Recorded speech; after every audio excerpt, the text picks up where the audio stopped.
तर ढगाळ वातावरण, पावसाळी हवा याच्यामुळं आणि श्रीलंकेतल्या खेळपट्ट्या या आत्तापर्यंतचा इतिहास जर का बघितला तर काहीशा संथ असतात आणि तिथं बॉल थोडासा फिरतोय. त्यामुळं जो संघ नाणेफेक जिंकेल तो माझ्या मते तरी पहिले क्षेत्ररक्षण स्वीकारेल. त्यामुळं आक्रमकता आणि अनुभव या दोन्हीचा या संघामध्ये एक अतिशय चांगला मिळतो. प्रेमदासा स्टेडियमच्या खेळपट्टीवर फिरकीचा प्रभाव या सामन्यांमध्ये 100% असतो. कुलदीप यादव चायनामध्ये आणि तो मिस्ट्री बॉलर आहे सॉर्ट ऑफ. त्यामुळे कुलदीप यादव पण अतिशय प्रभावी श्रीलंकेच्या पिचवर ठरू शकतो. तसं तो कुठेही ठरतो. प्रेक्षकांसाठी युद्ध असतं. त्यामुळे तुम्ही बाकी सगळे सामने तुम्ही कुठल्याही जगातल्या संघाला हारा, फरक पडत नाही. पाकिस्तान विरुद्ध हारायचं ही प्रत्येक क्रिकेट प्रेमीची भावना असते. नमस्कार, मी प्रतिभा चंद्रन आणि तुम्ही बघत आहात नवराष्ट्र. निवडणुकांचा थरार संपलेला असला तरी क्रिकेटचा थरार सुरू झालेला आहे आणि आपण बघतो आहोत की सामने भारतासाठी आतापर्यंत जे 2 झाले ते अतिशय उत्साहवर्धक झाले. पण खरं लक्ष असतं ते भारत पाकिस्तान या सामन्यांकडे आणि अर्थातच रविवारचा दिवस आहे, रंगतदार सामना होणार यात काही शंकाच नाही. आतापर्यंतचा जर रेकॉर्ड पाहिला तर भारत आणि पाकिस्तान T20 मध्ये एकमेकांच्या समोर, एकमेकांच्या विरोधात 8 सामने खेळलेले आहे. त्यापैकी 7 सामने भारताने जिंकलेले आहेत आणि 1 सामना पाकिस्तानने जिंकलेला आहे. रविवारच्या या सामन्यामध्ये नेमकं काय होतं, कारण भारताकडे आणि श्रीलंकेकडे यजमानपद आहे आणि कोलंबोला हा सामना खेळला जाणार आहे. माझ्यासोबत आज क्रिकेटचा अनेक वर्षांचा अनुभव असलेले, स्वतः महाराष्ट्रासाठी खेळलेले आणि गेले 10 वर्ष क्रिकेट कोच म्हणून काम करत असलेले सुनीलजी शाळगावकर आहेत. शाळगावकरजी, आपलं नमस्कार. खूप स्वागत. नमस्कार. सामना कोलंबोमध्ये होतोय. पहिल्यांदा तर पिच आणि हवामान याच्याबद्दलच, कारण एक भारत पाकिस्तान म्हणलं की रोमहर्षक सामना असतो बरोबर. आणि त्याच्याशी आपलं इमोशन पण जोडल्या गेलेले असतात. बरोबर बरोबर. सगळ्यांचं लक्ष असणार आहे. धाकधूक या सगळ्याबद्दल किती आहे? सगळ्यात पहिली गोष्ट अशी आहे की आता आजच नवीन बातमी आलेली आहे की उद्याच्या सामन्यामध्ये पावसाचा व्यत्यय येऊ शकतो. त्यामुळं पावसाचा व्यत्यय जर का आला तर ओव्हर्स कमी होतात. ओव्हर्स कमी जर का झाल्या तर जो संघ नंतर फलंदाजी करतो, डकवर्थ लुईस या नियमानुसार त्या सामन्याचा निकाल लागतो. त्यामुळे जो संघ नंतर फलंदाजी करतो त्याला एक्झॅक्ट किती ओव्हरमध्ये किती रन्स पाहिजेत याचा आकडा प्रत्येक ओव्हरला समोर असतो. त्यामुळे ते त्याच्यासाठी फायद्याचं ठरतं. पुन्हा दुसरी गोष्ट अशी आहे की सामना संध्याकाळी होणार आहे. त्यामुळे संध्याकाळी जर का ढगाळ हवा असेल आणि हे असेल तर संध्याकाळी दव पण 100% पडणार. त्यामुळे नंतर फलंदाजी करणाऱ्याला थोडीशी सोपी जाणार आहे. नंतर फलंदाजी करणं त्याच्यात थोडंसं सोपं जाणार आहे. आणि अजून एक गोष्ट अशी आहे की जर का पिचचा आपण विचार केला तर ढगाळ वातावरण, पावसाळी हवा याच्यामुळं आणि श्रीलंकेतल्या खेळपट्ट्या या आत्तापर्यंतचा इतिहास जर का बघितला तर काहीशा संथ असतात आणि तिथं बॉल थोडासा फिरतोय. त्यामुळे जो संघ नाणेफेक जिंकेल तो माझ्या मते तरी पहिले क्षेत्ररक्षण स्वीकारेल. अच्छा, म्हणजे उद्या टॉस अर्थातच प्रत्येक मॅच मध्ये महत्वाचा असतो. पण आपण गेल्या 2 सामन्यातला अनुभव बघितला तर सूर्यकुमार यादवनी पहिला सामना हातातून निसटल्यासारखा वाटत होता, पण त्यांनी एक चांगली कॅप्टन्स खेळी जी केली USA बरोबरची कॅप्टन्स खेळी ती केली आणि तो सामना त्याच्या खेळीने सावरला गेला. बरोबर.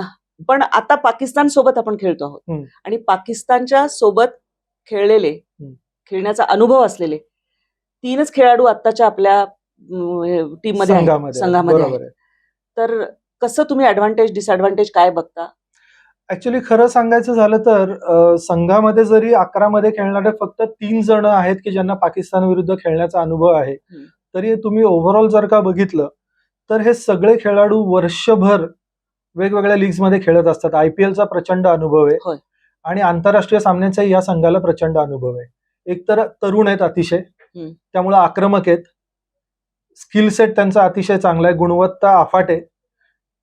त्यामुळं त्यांची गुणवत्ता आणि हे जे 3 खेळाडू आहेत म्हणजे हार्दिक पांड्या, बुमराह आणि सूर्यकुमार या तिघांचा अनुभव, जसं परवा तुम्ही सूर्यकुमारचं आता उदाहरण दिलं की परवा आपल्या पहिले 5 बळी लवकर गेल्यावर त्यांनी शांतपणे खेळून सामना शेवटपर्यंत नेला आणि शेवटच्या 2-3 ओव्हरमध्ये त्यांनी बरोबर धावा वाढवल्या आणि तो सामना अमेरिकेच्या हातातनं काढून घेतला.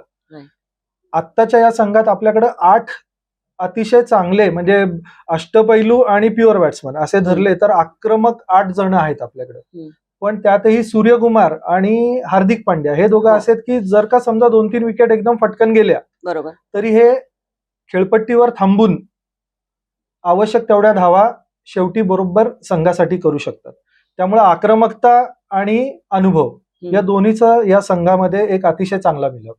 आता पिच आणि त्या दिवशीचं संभाव्य हवामान असा जर विचार केला तर फिरकी जास्त चालू शकते असं वाटतं, स्पिनर्स चालू शकतात. नक्कीच म्हणजे माझा असा अंदाज आहे की कुलदीपला या सामन्यामध्ये 100% संधी मिळेल. म्हणजे वरुण चक्रवर्ती आणि अक्षर पटेल हे संघात राहतीलच, तर अर्शदीपला वगळून त्याच्या जागी कुलदीपचा समावेश नक्की होईल असं मला वाटतंय. कारण का हे 2 स्पिनर, कुलदीप तिसरा आणि अभिषेक शर्मा पण चांगली म्हणजे उत्कृष्ट डावखुरी फिरकी गोलंदाजी टाकतो.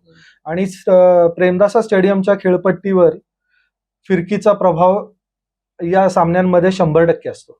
पण आपण बोला पण आपण एक जर बघितलं तर विजावी आपले बॅट्समन सुद्धा फिरकीवर थोडेसे चाचपडतायत असं आपल्याला दिसतंय. नाही ऍक्च्युली खरं तर ऍडव्हान्टेज वाईज बघितलं तर दोन्ही संघ जे आहेत ते कुठल्या स्टँड पॉइंटला आहेत? दोन्ही संघाचे जर का म्हणजे कंपॅरिझन जर का केली तर भारतीय संघ पाकिस्तानपेक्षा फारच सरस आहे आता. म्हणजे तुम्ही जर का बघितलं तर परवा पण आपल्या 5 विकेट गेल्यानंतर आपण 180 धावा तशा आरामात गाठलेल्या आहेत. कारण आपली फलंदाजी खूप खोलवर आहे. अक्षर पटेल आपल्याकडे 8 नंबरला फलंदाजी करतो किंवा रिंकू सिंग 7 नंबर, पंड्या 6 नंबर. हे सगळे अतिशय गुणवत्ता असलेले फलंदाज आहेत की जे जरी वरच्या विकेट गेल्या तरी कुठलाही दबाव न खेळता न घेता परिस्थिती ओळखून ते संघाला सुरक्षित ठिकाणी नेऊ शकतात.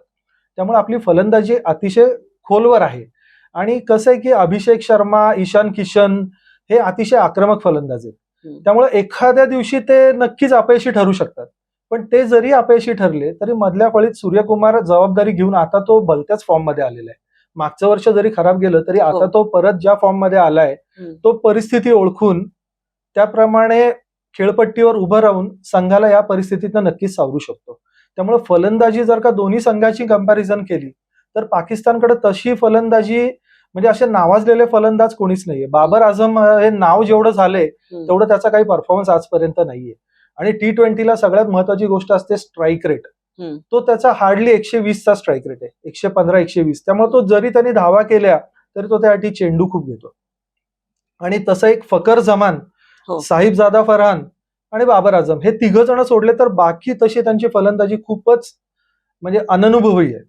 आणि आपली फिरकी अतिशय उत्कृष्ट आहे. त्यात या फिरकीच्या जोडीला बुमरा आहे पुन्हा. बरोबर. त्यामुळे त्यांना एक जण झाला की दुसरा असं त्यांना त्यांच्या समोर पूर्ण 20 ओव्हर चॅलेंज राहणार आहे. त्यामुळं फलंदाजी गोलंदाजी हे सगळं दोन्ही संघांचं जरी कंपॅरिझन केली तर भारत आत्ता तरी पाकिस्तानपेक्षा खूपच वरचढ वाटतं. मी तुम्हाला टॉप 5 बॅट्समन दोन्ही संघातले पिक करायला सांगितले की तर तुम्ही कोण कराल? मी खरं सांगायचं तर 4 जण भारतातलेच करीन. आणि मॅच आहे त्यामुळे मी पाकिस्तान मधला एक फकर जमान करीन. अच्छा. की ज्याला अनुभव आहे चांगला आणि त्याचा दिवस असेल तर तो त्या दिवशी म्हणजे पाकिस्तानला एक चांगली संधी निर्माण करून देऊ शकतो.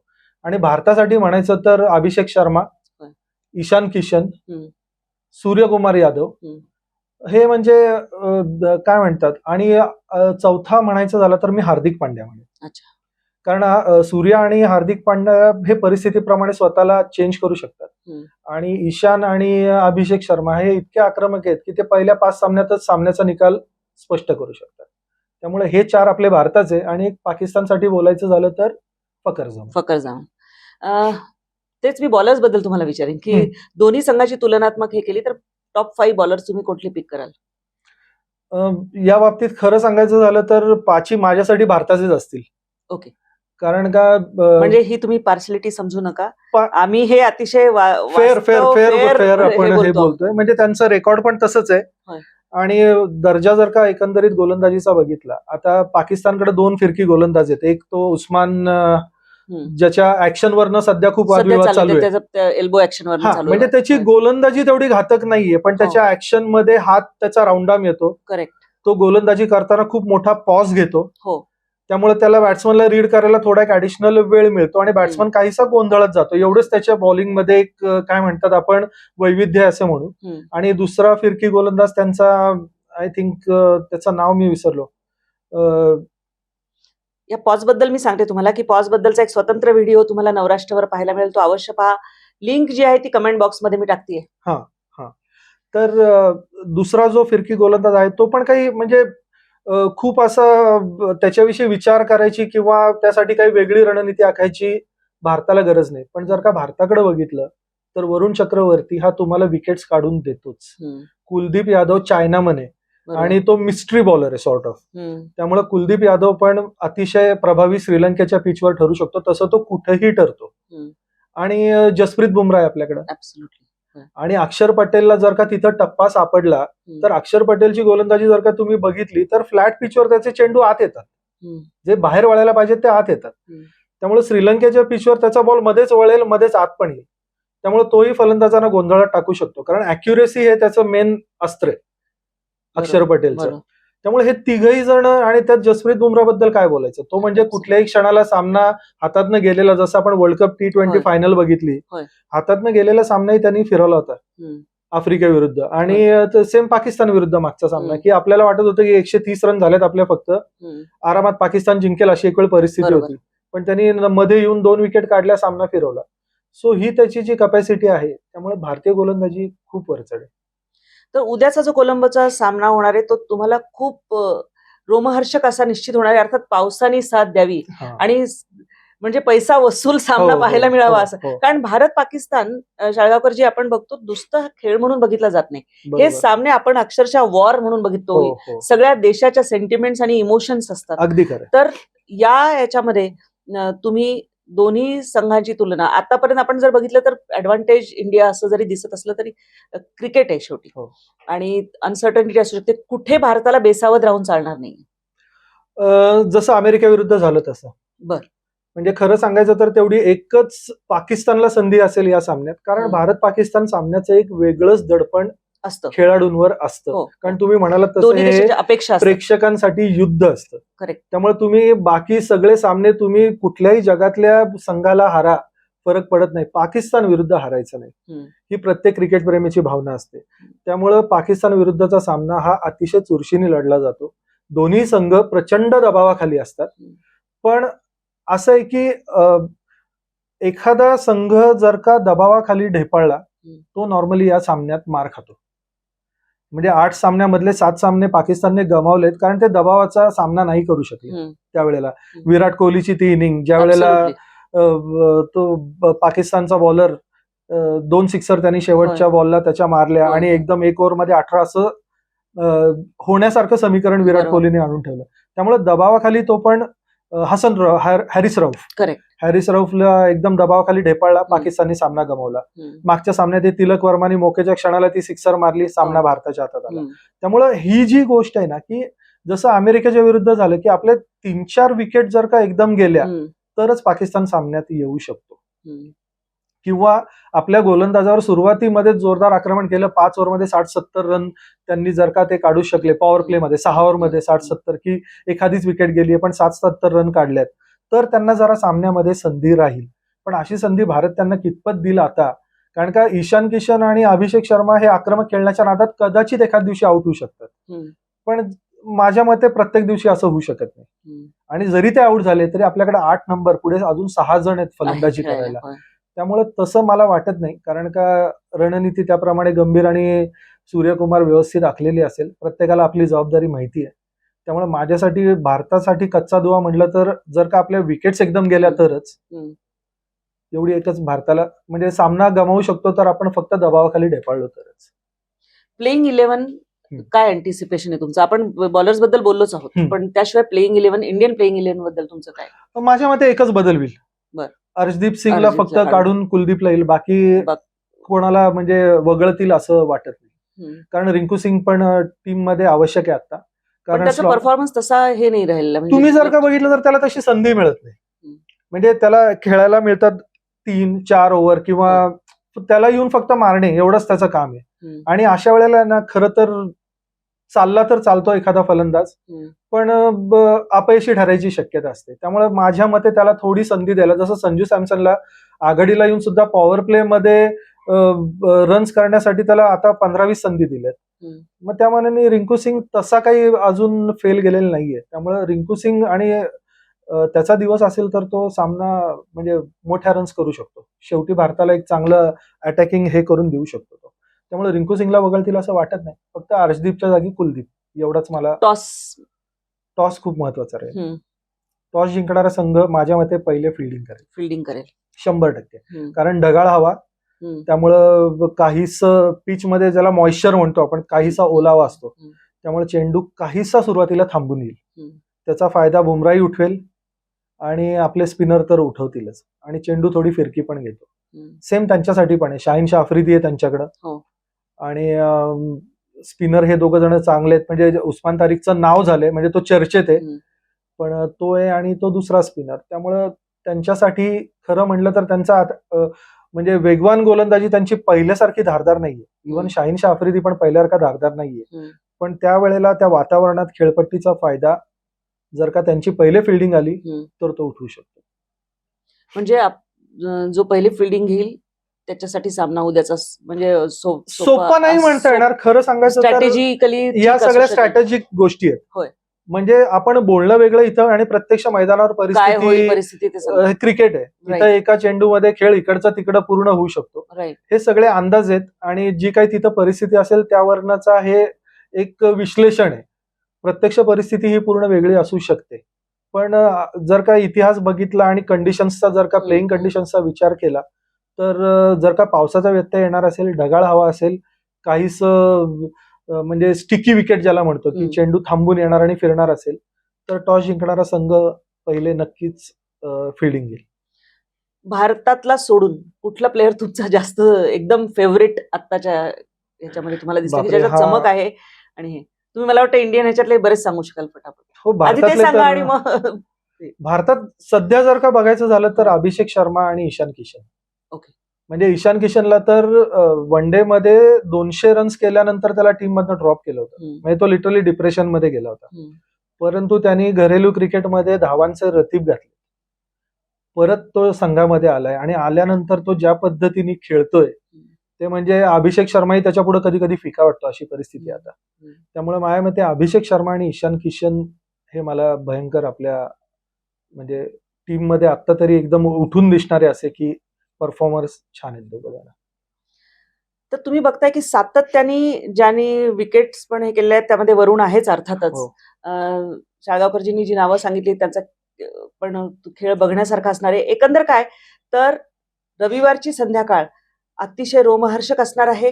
पावसाचा व्यत्यय जर आला नाही तर तुम्ही सगळे हा सामना खूप मनापासून बघणार आहात, एन्जॉय करणार आहात, असा खेळ आपल्याला बघायला मिळेल. तुम्ही शेवटचं आमच्या प्रेक्षकांना काय सांगायचं? माझं म्हणणं एवढंच आहे की दबाव जो समर्थपणे झेलेल तो संघ 100% जिंकेल. आणि आत्ताची एकंदरीत परिस्थिती जर का बलाबल बघितलं तर भारताचा संघ पाकिस्तानपेक्षा खूपच सरस आहे. त्यामुळे माझ्या मते प्रेक्षकांवरही दडपण काहीसं कमी असेल उद्याच्या सामन्यासाठी. फक्त पाऊस ही गोष्ट आपल्या हातात नाहीये. म्हणजे या सिरीज मधली विजयाची हॅट्रिक आपण उद्या नोंदवू शकतो 100%. तर तुमचं काय मत आहे? तुम्हाला कुठला खेळाडू आवडतो आणि कुठला संघ आवडतो? म्हणजे भारत पाकिस्तान हे तर आहेतच, पण याशिवाय सुद्धा कुठल्या संघाचा परफॉर्मन्स खूप आवडतो? हे सगळं आम्हाला कमेंट बॉक्समध्ये जरूर कळवा. आणि या एकंदरच मालिकेमधले जी क्षणचित्र, जी महत्वाचे अनालिसिस आम्ही तुमच्यापर्यंत घेऊन येतो आहोत त्याबद्दलची तुमची मतं कळवा. चॅनलला सबस्क्राईब करायला विसरू नका, व्हिडिओला लाईक करायला विसरू नका. तुर्तास मी आणि शाळगावकरजी आपली रजा घेतो. धन्यवाद.